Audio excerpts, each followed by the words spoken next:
राम राम। किस तरह मैं आपको पिछले प्रसंग में बता रहा था मेरे भाई बहन कि प्रभु श्री राम ने काशी नरेश पर 2 बाण छोड़ दिए। प्रभु राम बहुत क्रोधित हो गए। हनुमान जी ने उस काशी नरेश को कहा कि अब खाली सीताराम जपने से कुछ नहीं होगा, अब तुम बोलो जय सिया राम जय जय हनुमान, जय सिया राम जय जय हनुमान। काशी नरेश ने वही जपना शुरू किया। प्रभु ने तीसरे बाण को आदेश दिया कि मैं भक्तों के हृदय में निवास करता हूं, जाओ उस राजा का हृदय भेज दो, क्योंकि सीताराम के नाम से वो बच रहा है, उसने भक्तों का नाम नहीं लिया, जाओ। थोड़ी देर बाद तीसरा बाण भी लौट आया। प्रभु ने फिर बाण से पूछा कि तुम क्यों खाली लौट आए? तो उस बाण ने कहा वो सीताराम के साथ हनुमान जी का नाम भी ले रहा है, आपके भक्त का नाम ले रहा है, मैं भला उसे कैसे मार सकता हूं? अब राम जी अत्यंत क्रोधित हो गए। वो कहते हैं मैं ये सारा किया हुआ हनुमान का है, मैं आज हनुमान का ही वध कर दूंगा। राम जी धनुष बाण लेकर सरयू की तरफ बढ़े। साथ में ऋषि विश्वामित्र, लक्ष्मण, भरत, शत्रुघ्न, पूरी अयोध्या नगरी राम जी के पीछे पीछे चली। ऋषि वशिष्ठ भी साथ हो लिए। अब राम जी ने कहा तुमने ही मेरा वचन झूठा करवाने के लिए सारा कुछ किया है।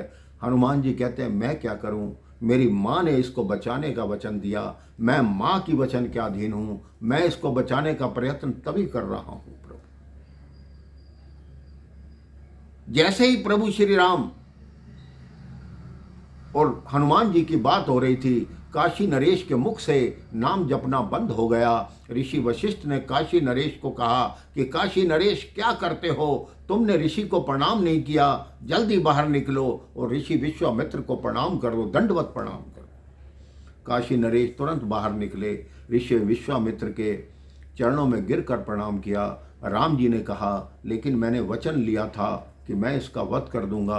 विश्वामित्र जी हंसने लगे। वहां देव ऋषि नारद भी उपस्थित हो गए। उन्होंने कहा हम दोनों ने मिलकर ये योजना बनाई थी, हम ये देखना चाहते थे राम कि तुम बड़े हो या तुमसे बड़ा तुम्हारा नाम है, इसलिए देव ऋषि नारद ने और मैंने मिलकर ही काशी नरेश के साथ ऐसा किया है। राम जी ने काशी नरेश को क्षमा किया, हनुमान जी को गले लगाया कि तुम धन्य हनुमान, तुम वचन का कितना मान रखते हो। इसी तरह हनुमान जी की कई कथाएं श्री रामचरितमानस में बाबा ने लिखी। एक बार प्रभु श्री राम जब वन निवास में थे, हनुमान जी साथ थे, तो नारद जी को किसी ने बताया कि प्रभु ने एक डायरी बना रखी है जिसमें उन्होंने अपने भक्तों के नाम लिखे हुए हैं। नारद जी कहते प्रभु का सबसे बड़ा भक्त तो मैं हूं, मेरा नाम तो सबसे ऊपर होगा। नारद जी प्रभु श्री राम के पास पहुंच गए और पूछा कि प्रभु आपने कोई ऐसी दैनंदिनी अर्थात डायरी बना रखी है जिसमें भक्तों के नाम लिखे हुए हैं? प्रभु ने कहा हाँ बना रखी है। नारद जी ने कहा मुझे दिखाओ। प्रभु ने वो डायरी नारद जी को दिखाई। नारद जी ने अलट पलट कर देखा, उसमें नारद जी का नाम ही नहीं, सबसे ऊपर हनुमान जी का नाम था। नारद जी बहुत क्रोधित हुए कि क्या मैं आपका भक्त नहीं?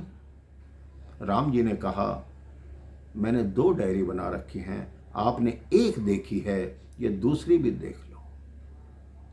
अब दूसरी डायरी जब खोली गई, उसमें सबसे ऊपर नारद जी का नाम था। नारद जी प्रसन्न हो गए। उन्होंने राम जी से पूछा कि आपने ये 2 डायरी क्यों बना रखी हैं? राम जी ने कहा पहली डायरी वो है जो मेरे भक्त हैं और दूसरी डायरी वो है जिनका मैं भक्त हूं। देव ऋषि नारद, आप मेरे भक्त नहीं, आपका भक्त तो मैं हूं।